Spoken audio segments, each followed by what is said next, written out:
everybody, and welcome back to Franchise Vibes. I'm Tamika Franklin from Precision Franchise, and today the vibes we're on is Money Matter Vibes. So, I'm very excited for our next guest. Our topic is going to be financial tips to start and grow your franchise.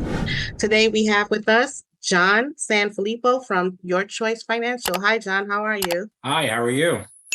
Great. Thank you so much for joining us today. Thanks for having us. We appreciate it. Awesome, awesome. So can you share a little bit about your journey into financial industry and how Your Choice Financial came to be?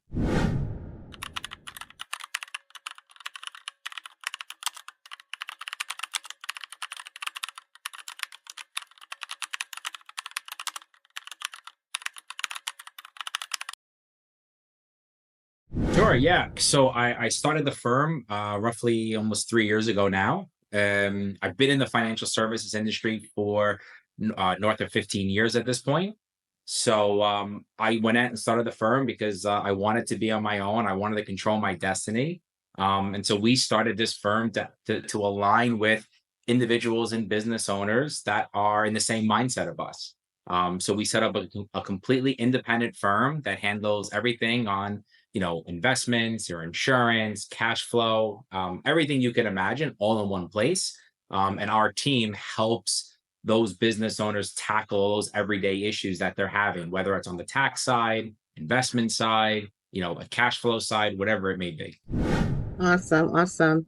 So why do you believe financial literacy is a critical component for both aspiring and existing franchise owners?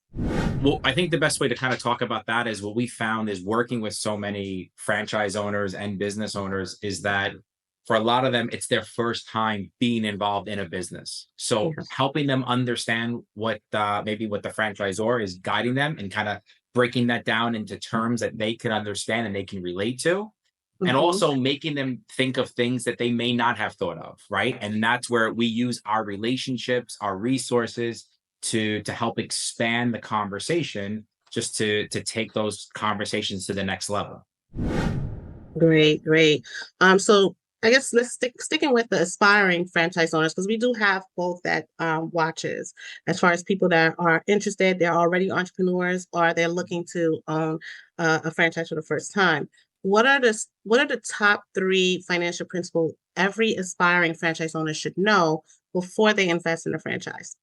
So I think the top three things you've got to make sure that you have 100% down before you invest in a franchise is number one is understanding your personal finances. Where and inside of that, where are your assets? What do they look like? What does your personal cash flow situation look like? I think this is a really important, especially for people that are going to be maybe leaving their career and their W-2 job, and now they're Mhm. going to be going into the world of being a business owner. Number two, I would say is understanding the numbers inside of the business that you're going to be investing in, and how does that relate to your personal situation. So yes, we want to get a hold of the success metrics that the franchisor has, but we also want to start planning as if things don't go wrong, what is our runway to help you to be comfortable and to survive. The third thing that I think is a key component is understanding the industry as a whole and how again that also relates to between your personal situation as and the business that you're going to be invested into. So understanding just the macroeconomic setting, right? So hey, what's going to go happen with taxes this year? What's going to happen with interest rates? All those variables, if you have to have a general understanding of them, because if you don't have a hold of that, it makes it very difficult to make accurate decisions. Okay. And I like that because you touched on some things as far as like, so when I meet with candidates and I do my consultation, part of the consultation is understanding what's going to be like the best fit for them industry wise as well. Mhm. So we partner with individuals like yourself to go in deeper on the financial aspect. But these are, I do ask some questions regarding that to get an overall. But guys, this is where the resources that I bring together is going to be valuable for you so that you can dig a little bit deeper into that. So, how important is having a personal budget and financial foundation in place before pursuing franchise ownership? I think it's a must. To me, for us, it's a non-negotiable with our clients. So when we Right. start, so if when we have clients come to us for a consultation, we start with their personal situation, because before we can start talking about, we can make any recommendations, or we can even give you any thoughts, good or bad, we have to know where you're at today, right? So Mhm. again, are you going to be leaving your personal job? How does that affect your personal finances? What does your debt situation look like? Are you taking on more debt? All these different variables are going to be huge. So for us, if we don't have a good foundation to start off, it's going to be very difficult to expand and scale your business quickly.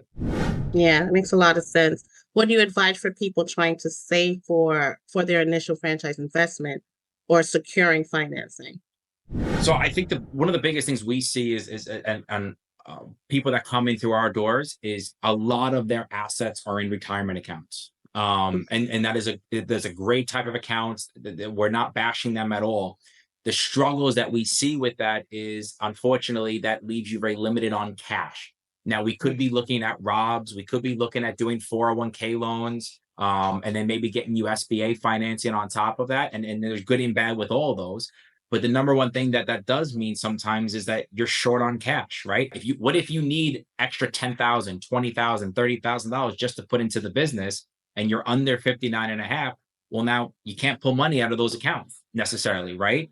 So biggest thing we see is, if we have time to do some proper planning, we want to see more cash penalty free. It still can be invested, it still can be growing. We actually would prefer that, but having access to capital is probably the number one thing that every business needs.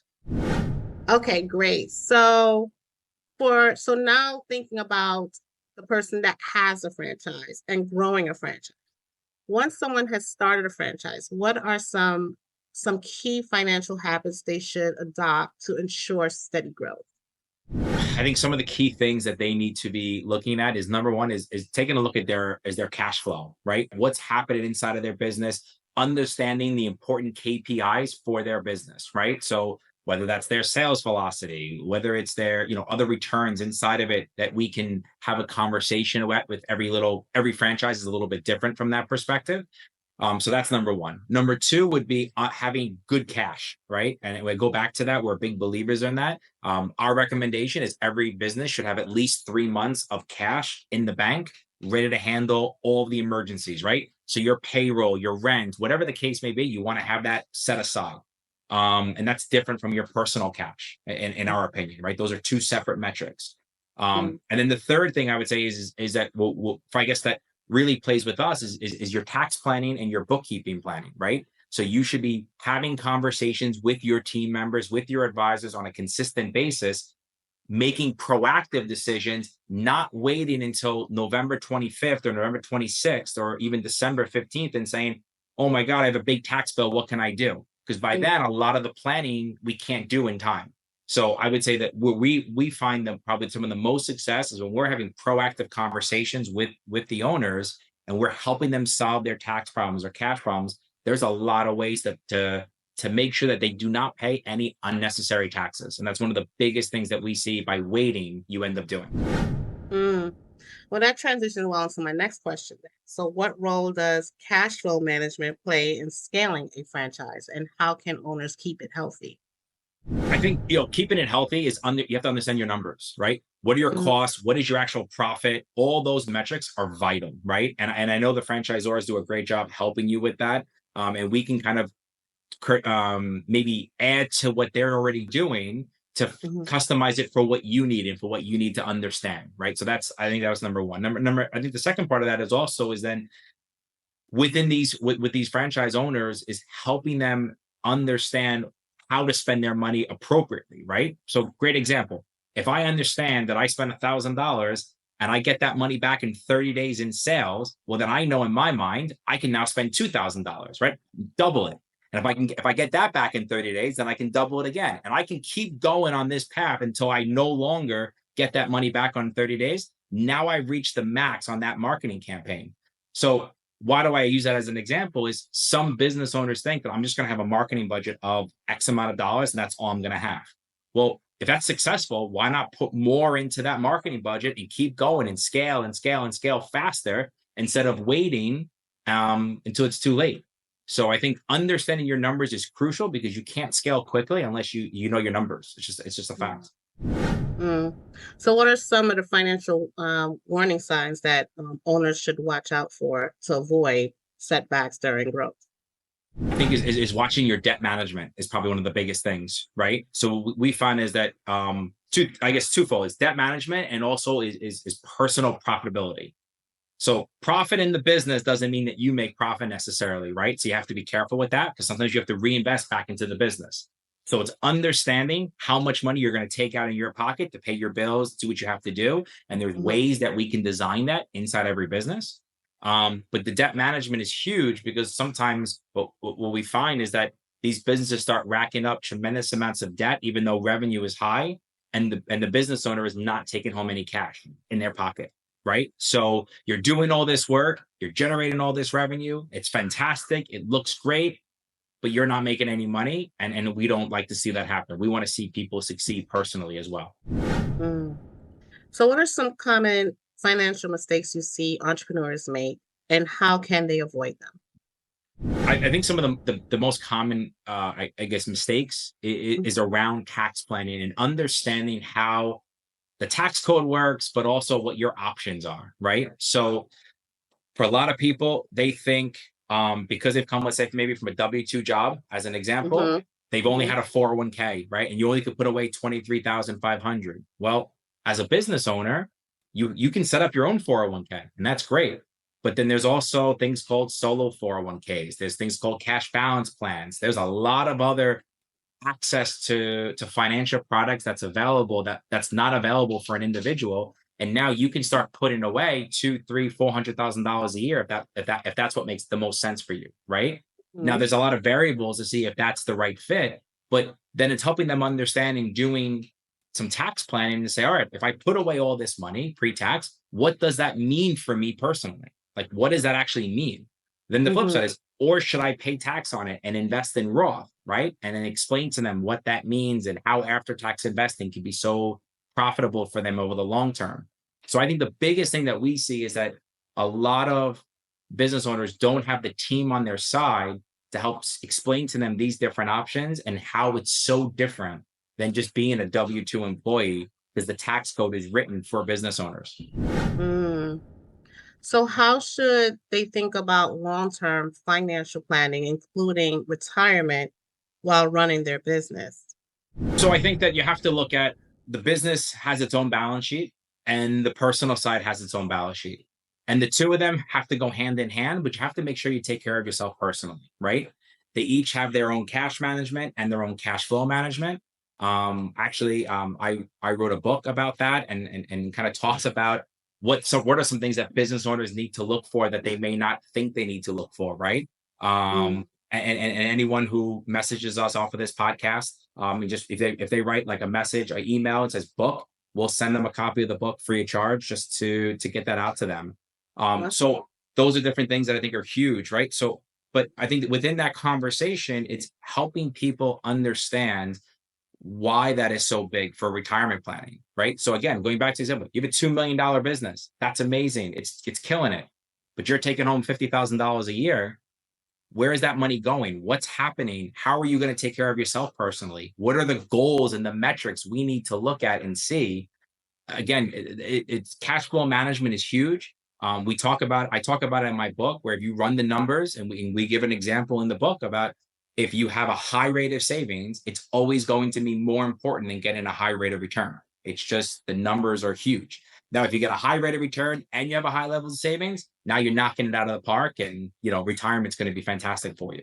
For those that are starting their financial literacy journey, what are some practical steps they can take to improve their financial health right now?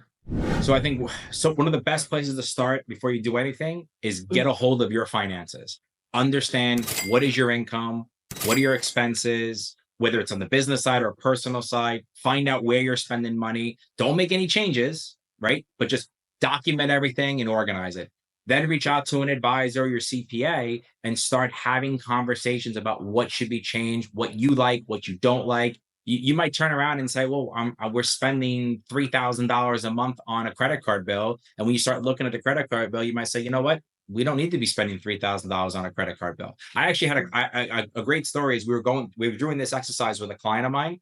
He Mhm. found $2,000 worth of savings on things that he was buying inside of his business. One was he had a $150 a month or $100 a month Zoom. So it was some ridiculous number on Zoom. He's a one-person business. He has one-on-one meetings on Zoom with people. He had like the big seminar package. So we put Oh. that together, and then we just now it's down to like $15 a month.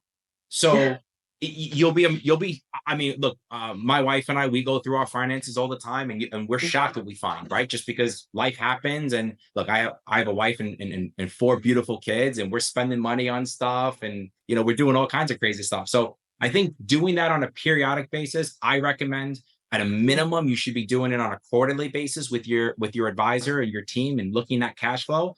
But I think if Mhm. you really want to take it to the next level, those should be monthly conversations. And that's stuff that we offer our clients on a consistent basis. Oh, okay.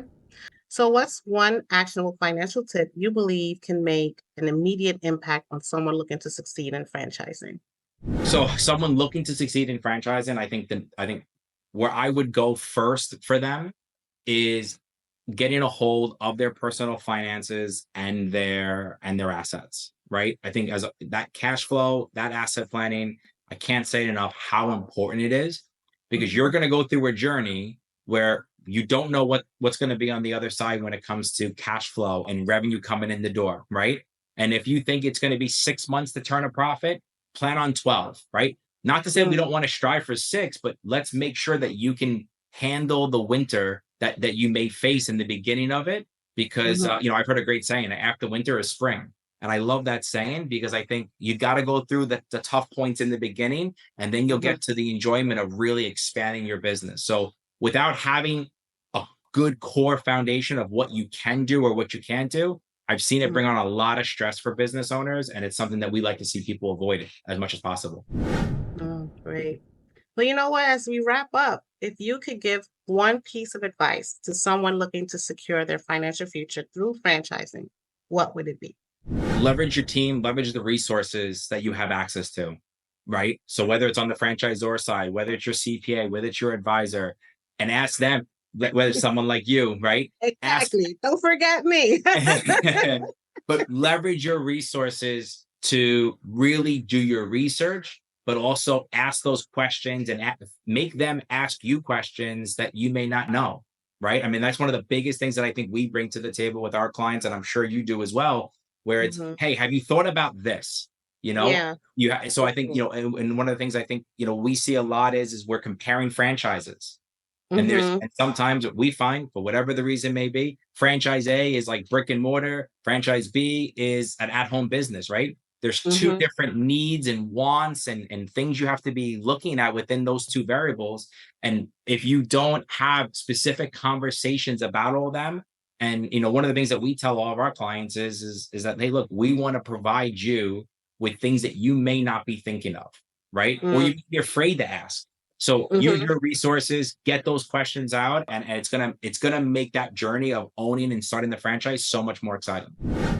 Thank you, John. John, this was great. I'm glad we had you here, especially for Financial Literacy Month. So I think that this was perfect and the information was great. Thank you again for joining us today. Thank you for having us. We appreciate it. So once again, thank you guys for joining us. If you have any questions or if you want that book, make sure that you are reaching out to us at precisionfranchise.com. Go ahead and write book, as he said, and we'll be able to get that over to you. So once again, this is Tamika Franklin from Precision Franchise, and I assist you with owning a business in the franchise industry. And I'm happy to connect you with various resources that's going to have you make the best decision possible. Okay, until the next time. Thanks.